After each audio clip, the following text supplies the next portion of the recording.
Bien, iniciamos esta segunda sesión de literatura de tercer grado y estamos con lo que es la literatura colonial. Y tenemos a Piero ya de asistente. Y estamos hablando sobre Amarilis, una enigmática mujer, y nos preguntábamos quién fue Amarilis. Pues Amarilis era el seudónimo de esta poetisa peruana, cuyo nombre verdadero todavía tenía un enigma. Y entre los posibles estudios, pues resaltan que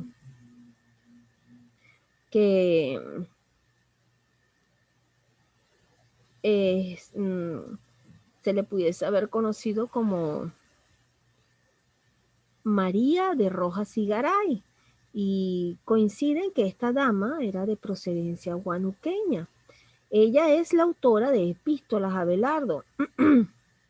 Y entre datos generales, pues esta obra fue difundida por Lope de Vega, y es que esta epístola, una vez enviada a España, fue incluida por Lope de Vega en su obra La Filomena en el año 1621. Ahora, esto es una joya de la literatura colonial, y desde que se publicó esta epístola, Abelardo en La Filomena de Lope de Vega, pues es considerada por la crítica como toda una joya de la literatura colonial, también denominado Laurel de Mayor Gloria, diría López Vega. Entonces, por su parte, pues, en cuanto a la estructura de esta epístola a Abelardo, es una epístola romántica, es un poema extenso y el cual está dividido en 19 estrofas, y hay una admiración de la poetisa por Abelardo, y es que los versos trasuntan la rendida admiración de la poetisa por Abelardo, que no es nada más y nada menos que el dramaturgo poeta Lope de Vega. Es una obra romántica, es una epístola romántica. Esta mujer tenía una pasión hacia este gran dramaturgo como lo era Lope de Vega. Dentro de esta epístola, Bernardo, pues hay un canto de amor, y muchos se preguntarán a mí, pero ¿por qué en vez de colocarle epístola a Bernardo, por qué no le colocó a Lope Vega? Pues Amarili era una mujer, pues, que se escudó bajo un seudónimo, y creo yo que de esa misma manera quería mantener pues ese amor hacia este personaje a través de su seudónimo, no decir Lope Vega, sino Bernardo. Pues ese es como cuando usted no quiere revelar el nombre de su novia o de su pareja y quiere quedarse como que se llama Juan, María, X, el mecánico, como usted quiera denominar, pues quería mantenerlo en el anonimato. Dentro de esta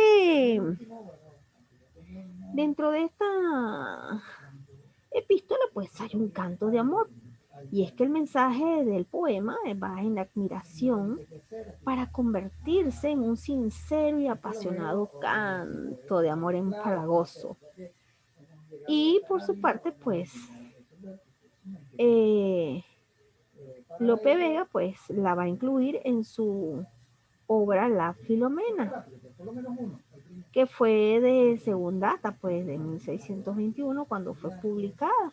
Ahora bien, en este primer punto, pues, vemos que la autora le declara su amor a Lope de Vegas porque era para ella su amor platónico. Así como da información autobiográfica en la cual afirma pertenecer a una familia de conquistadores españoles que participaron en la fundación de la ciudad de Huánuco, en la Sierra Central del Perú, y que residía en Lima. Y tras haberse consagrado a Dios vistiendo el hábito monjil, pues se presume que ella, por eso es que hacen una presunción, y ella se escudó bajo ese seudónimo, pues no quiso nunca revelar su identidad. Sin embargo, como no hay nada oculto en cielo y tierra, pues se terminó revelando la identidad. Y bueno, esto es un poema armonioso, delicado, y tal vez el más vivo ejemplo de la lírica peruana, que es el principio del siglo XVII, donde el primer momento, pues los críticos conocieron esta calidad excepcional de la composición y se preguntaron cómo podía ser esta obra anónima, porque el poeta usaba el seudónimo pastoril de Amarilis. Y se ha desgranado pues una serie de hipótesis al respecto, pero todas endebles y una de ellas identificada como María de Rojas y Garay, y es que se presume que este fuera el nombre de la famosa Amarilis. Sin embargo, existe una posición mayoritaria de que efectivamente se trataba de una mujer criolla nacida en el virreinato del Perú, rechazándose que se trataba de una mujer pues cualquiera, pues sino que era una mujer nacida dentro de esta época y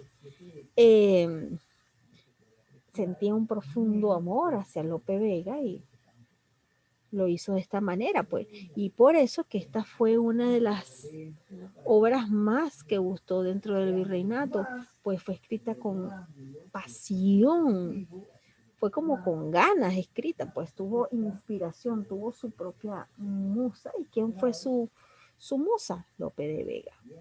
Y por su parte, pues tenemos a Clarinda, que también es el seudónimo de la autora del discurso de Lord de poesía, poemas en terceto, que apareció como prólogo del Parsano Antártico de Diego Mejía de Farnagil, y es que este autor la presentó como una dama principal de este reino del Perú. Es decir, que tenemos aquí a otra chica más, pero de ella, de igual manera que Amarilis, pues va a girar un entorno enigmático en cuanto a su identidad. Y esta chica fue una poeta anónima peruana que posiblemente nació en la ciudad de Los Reyes o Lima, y su poema Discurso en Lord de la Poesía pues se publicó en el Parsano Antártico. Entonces se presume pues que fue una chica también. En cuanto a Clarinda, pues vamos a ampliar un poquito lo que es la biografía de ella. Y ella tiene un poema que es reconocido como un verdadero arte poético y a la vez responde al planteo criollo de exaltar el espacio y tiempo peruano como algo excepcional y distinto al español. Es una mujer muy en contra después de las reglas, y ella, a diferencia de Amarilis, que Amarilis estuvo muy inspirada con su musa, con Lope Vega, pues Amarilis, Karina también fue un personaje que también se destacó dentro de la literatura. Ahora, bueno, pues de ella tenemos que aparentemente su condición de monja recluida en un convento, pues no quiso que su nombre se divulgara, y se ha sostenido que posiblemente fuera Sor Leonor de la Trinidad, nacida en Chuquisaca, y que llegó a ser monja abadesa del convento de las Descalzas de la Concepción de Lima.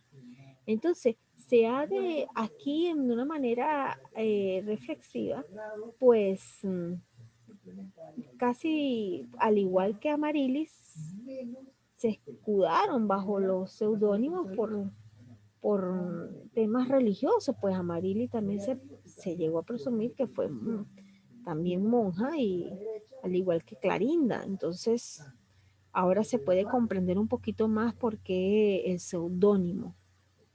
Por su parte, pues Diego de Ojeda, natural de Sevilla, pues vino al Perú a los 15 años de edad para labrar fortuna. Y de él vamos a tener ciertos, argumentos de su vida porque fue un poeta de español del siglo de oro. Entonces, ingresó al convento de los dominicos y actuó al lado del arzobispo Toribio contra la relajación de costumbre. Se ordenó de sacerdote en 1600 y ocupó los altos cargos de prior del convento de Santo Domingo del Cusco y del convento del Rosario. Por su parte, pues,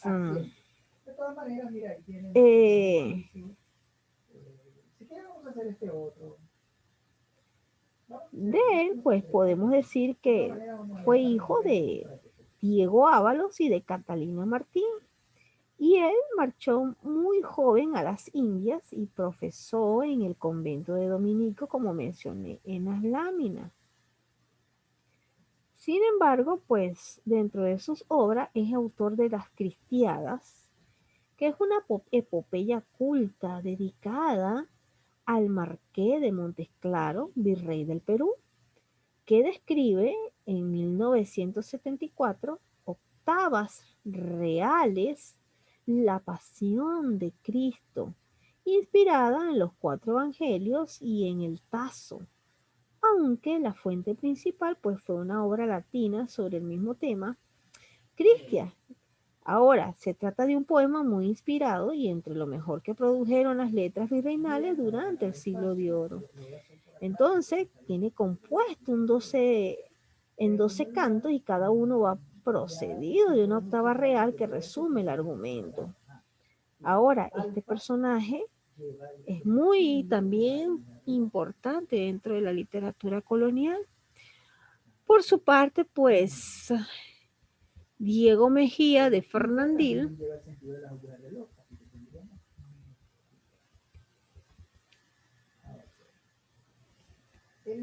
es un poeta también nacido en España, pero que desarrolló su obra literaria en el virreinato peruano.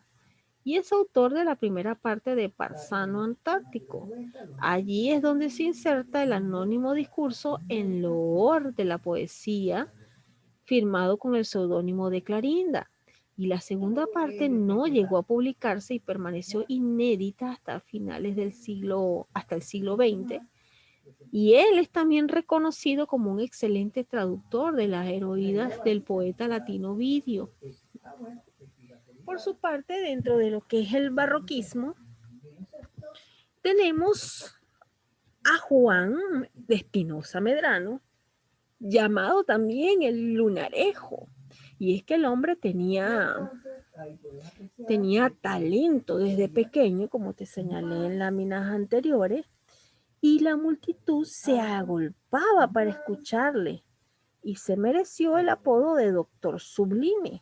Si te preguntara en el examen a quién le llamaban Doctor Sublime o el Lunarejo, pues fue a nada más y nada menos que a Juan de Espinosa Medrano. En cuanto a Juan del Valle Jicaviedes, pues también es conocido como el poeta de la Ribera. Fue un poeta satírico y elegíaco nacido en España, pero que vivió casi toda su vida en el Perú. Quiso hacer una fortuna con la actividad minera, pero su vida desordenada lo llevó pronto a la ruina. Pobre, enfermo y viudo, pues alquiló uno de los cajones de la Ribera, tenduchos bajo el Palacio Virreinal, donde a la par de manejar un negocio modesto, se dedicó a componer sátiras y poesías festivas. El público le rodeaba para oír sus festivos ataques a los médicos y a otros tipos populares de la ciudad, y lo apodaron el poeta de la Ribera, y es que su fama llegó hasta México, donde la célebre Sor Juana Inés de la Cruz le escribió una carta que Caviedes respondió atentamente. Compuso también sonetos delicados, poesía de lamento y arrepentimiento cristiano, romances religiosos, amorosos y costumbristas. Ahora bien, podemos comprender un poquito la vida de Juan del Valle y Caviedes, pues una persona que llega a este continente, y su mente es hacer fortunas en la que es la actividad minera, pero este mismo fracasa, pues. Y ya en ruinas, pues pronto alquila, pues, como unas especies de cajones cerca de una ribera. Y bueno, ya había gastado todo lo que pensaba invertir, estaba en ruinas, estaba enfermo, y lo único que tenía, ¿qué era lo que tenía? Tenía en su mente pues muchas cosas que plasmar a través de sátiras y también de poemas también, ¿por qué no? Pero esto lo hizo llevarlo a la fama y hoy en día es parte de los literatos de la colonia, pues sus obras pues quedaron para ser analizadas y estudiadas por todos nosotros que estamos dentro de lo que es la literatura. Ahora bien, avanzamos en la siguiente página. Por acá, dentro del barroquismo, ya lo mencionamos al lunarejo, se está repitiendo la página. Tenemos lo que es el afrancesamiento y neoclasicismo, que lo vimos en las láminas anteriores y en la clase pasada. Y en este material que tenemos del libro, pues vamos a hacer alusión al siguiente material que ya voy a compartir. Un momento.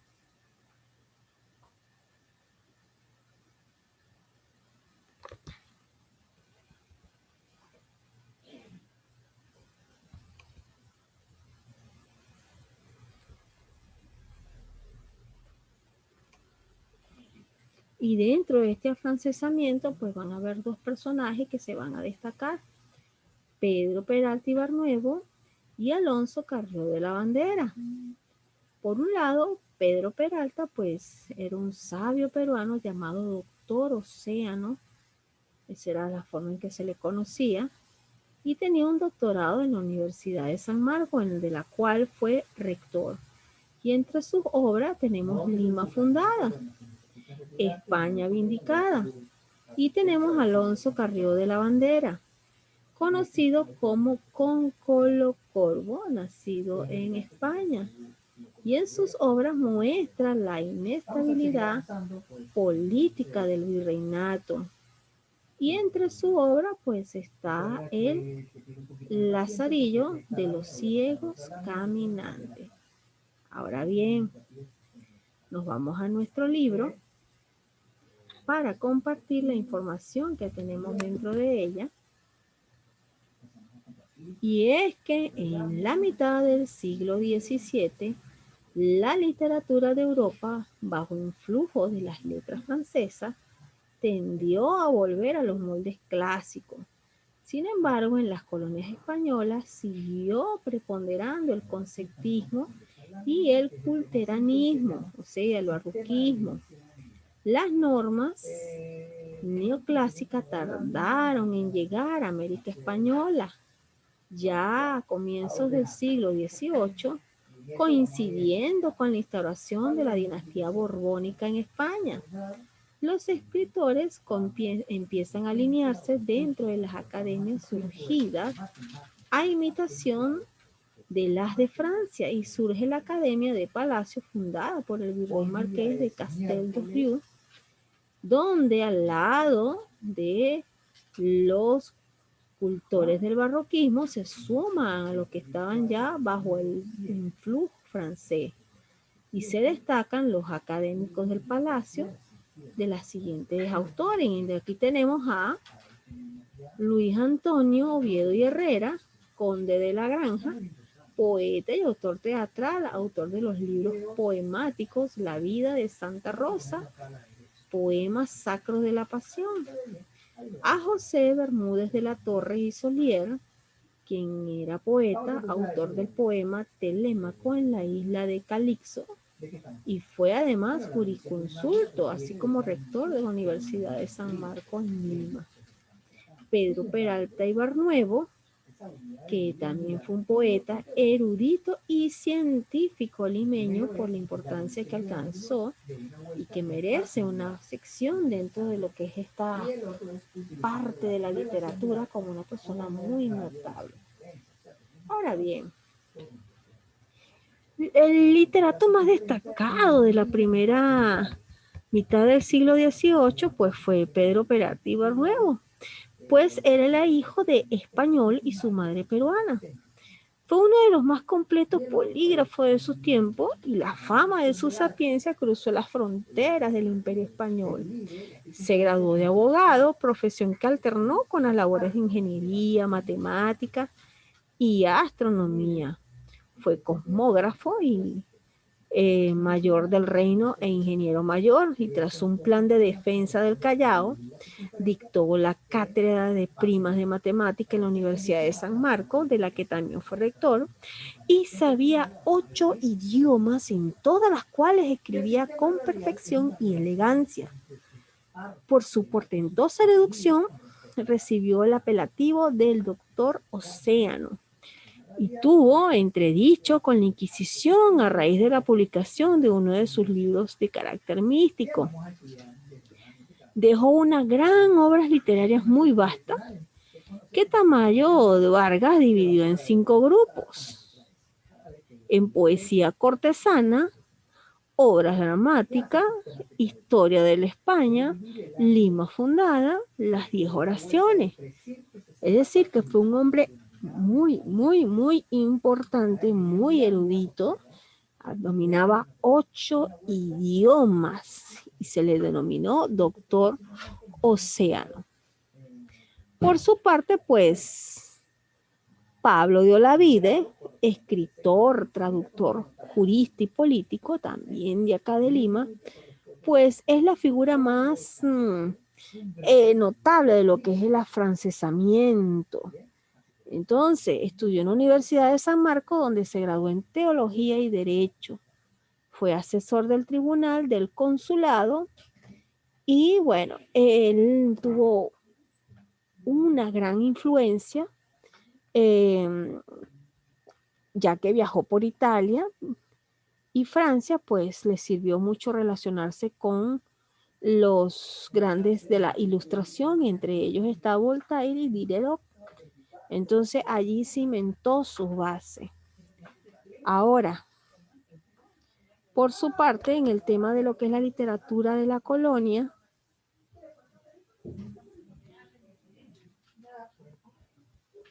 tenemos por acá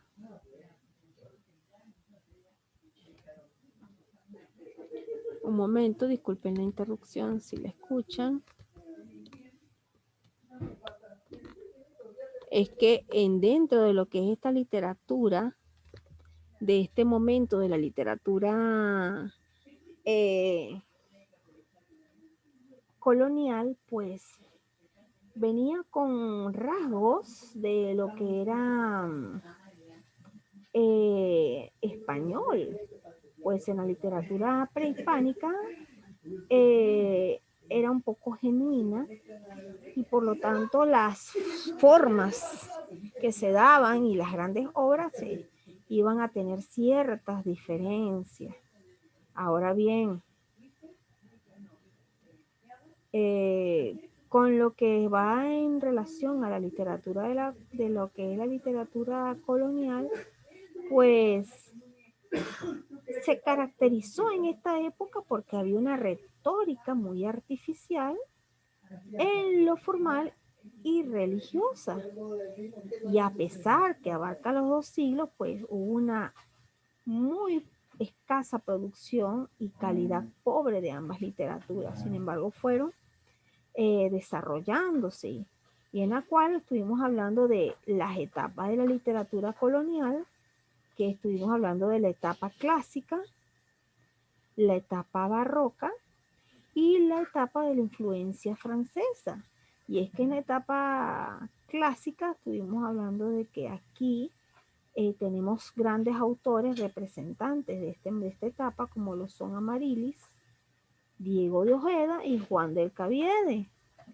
Y por la etapa barroca o gongorista, pues también aquí la literatura es un poco más cortesana y su representantes pues son Juan de Espinosa Medrano, Luis Antonio de Oviedo, Lorenzo de Llamosa y otros personajes más. Y en la etapa de la influencia francesa, pues ya aquí en esta etapa hay un declive.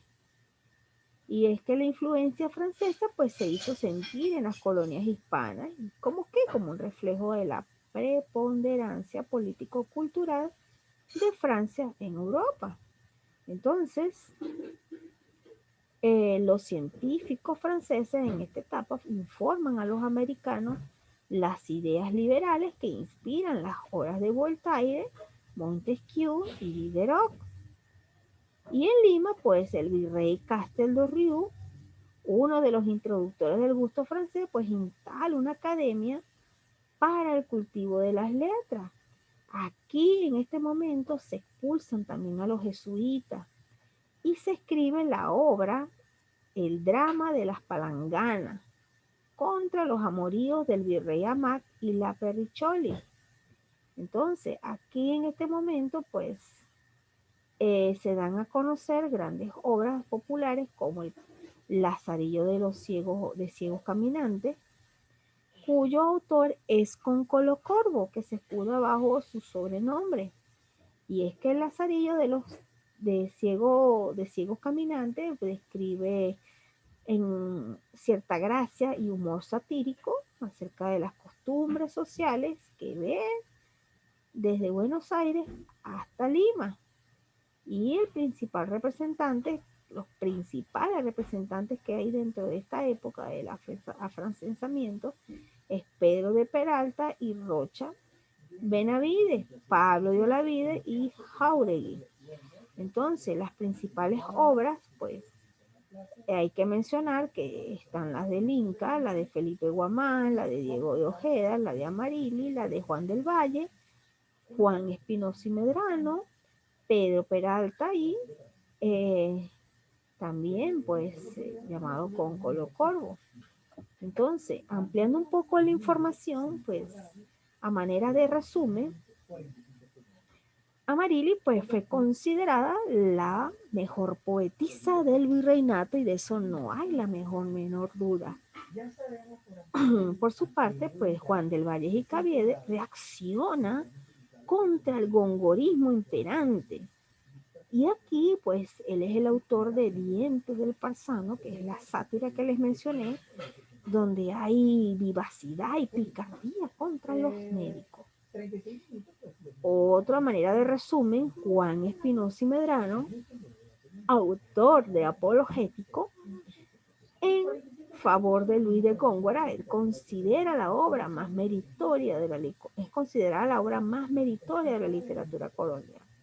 Y con Colo Corvo, pues escribe El Lazarillo de los ciegos caminantes, donde enjuicia con ironía y malicia las desventuras de la patética realidad social de la época. En la época colonial también, pues en esta etapa fue una etapa de dominio español en el Perú que se inició el 26 de julio del año 1533 tras la muerte del Inca Atahualpa y finalizada el 9 de diciembre de 1824 con la capitulación de Ayacucho y el retiro de la corona española del territorio peruano. Ahora bien, dentro de todo este mundo de la literatura, pues hemos visto grandes obras que si usted no es de leer mucho, pero puede destacar también la importancia de lo que es la buena lectura, de conocer aspectos literarios.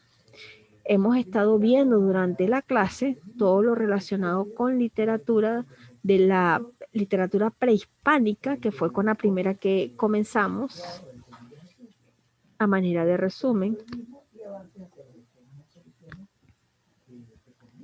Estuvimos hablando desde la primera clase de lo que ha sido las características de esta literatura prehispánica prehispánica, y si te haces una diferencia entre la literatura prehispánica y la literatura de la colonia, pues encontrarás muchos rasgos en diferencia, pues la literatura prehispánica era más genuina, más pura, porque era local, mientras que la literatura de la colonia, pues, fue traída de España, impuesta acá, y con el tiempo, pues, fue adaptándose a la cultura. Pero las primeras obras dentro de la literatura colonial, pues, tenían matices, matices españoles. Entonces, a modo de resumen, pues las características literarias de la literatura prehispánica, pues había oralidad, clasismo, panteísta, agrario y colectivismo. Y en la literatura colonial, pues no había este tipo de características literarias. Ya teníamos los géneros ya traídos desde España, como los poemas, los versos, las sátiras, ¿ves? Las obras de amor bonito. Y es que en la época prehispánica también hubo obras de amor bonito, y parte de ellas es el Ollantay, una obra muy bonita y romántica, con un final un poco, vamos a decirlo así, como sacudido. Y por acá, pues, dentro de la época prehispánica, la literatura era de dos maneras: la cortesana y la literatura popular. Una era, estaba a cargo de las enseñanzas los amautas, y lo otro los arábicos. Y es que en la cortesana, pues, los amautas eran los encargados de transmitir esta cultura oficial del imperio, pues, y la literatura popular, pues, eran los arábicos, quienes expresaban el sentimiento del pueblo. En la literatura colonial no existía esto. Había sí una literatura cortesana, pero una literatura con un enfoque más español que de la cultura de acá. Dentro de las especies literarias de la literatura prehispánica existía la lírica. Y en la literatura de la colonia, pues también había lírica, habían versos, habían sátiras. Y como parte de la lírica, pues tenemos el ailli.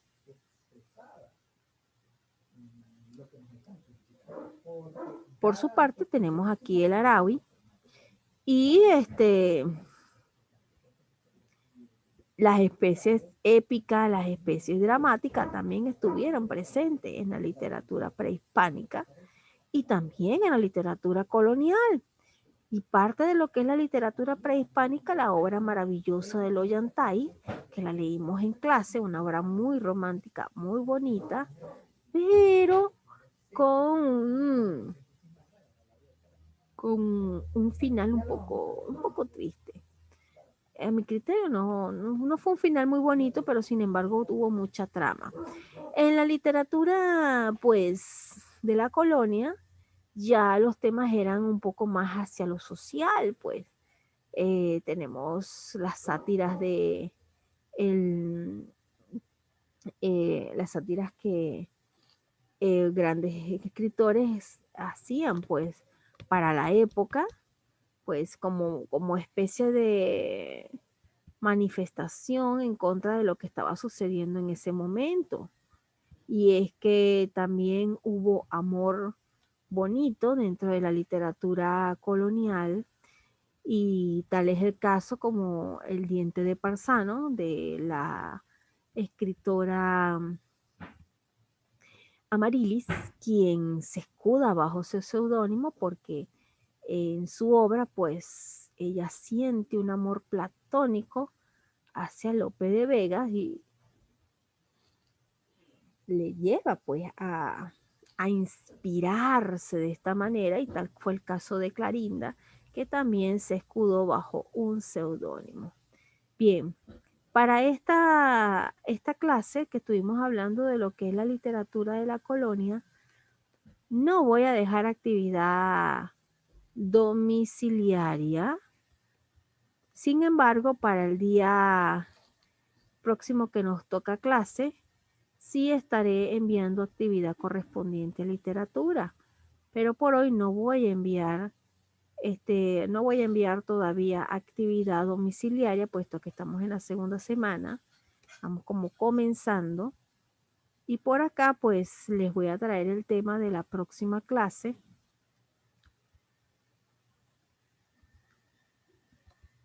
Momento. En la cual sí vamos a estar haciendo actividad domiciliaria y vamos a asignar un trabajo especial.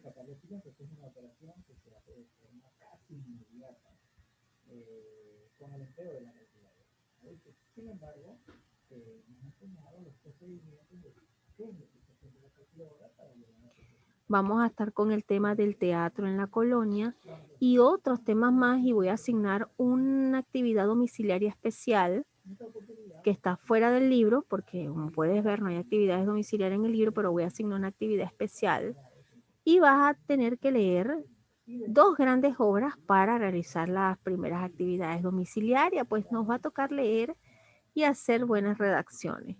Entonces, por hoy, pues quedamos hasta aquí. En la próxima clase vamos a hablar del teatro en la época de la colonia y nos vemos en las siguientes clases, que ya ustedes tienen el horario marcado. Mi teléfono se me descargó y por lo tanto no puedo visualizarlo. Estaremos en contacto, así que traten de llevar los apuntes en sus cuadernos, de escribir de manera resumida lo que se le ha dictado hoy. Y nos vemos en la próxima clase, muchachos. Ya pueden realizar la desconexión.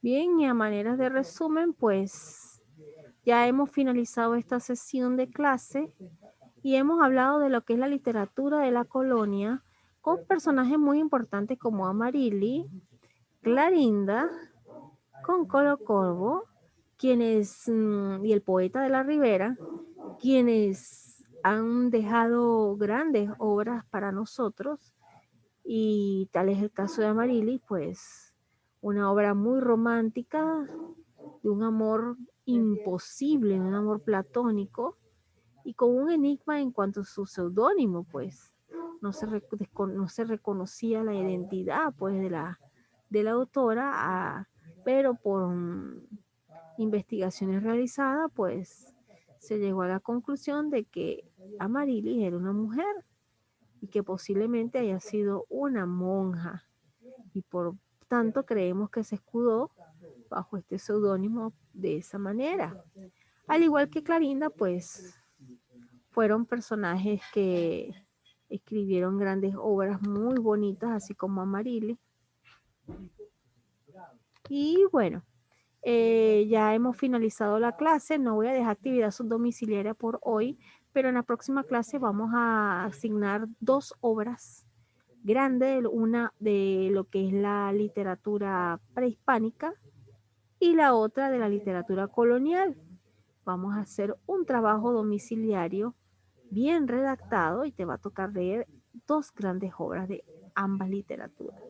Así que por su parte, pues ya hemos finalizado esta sesión de clase, así que ya puedes realizar la desconexión y nos vemos, muchachos, cuídense.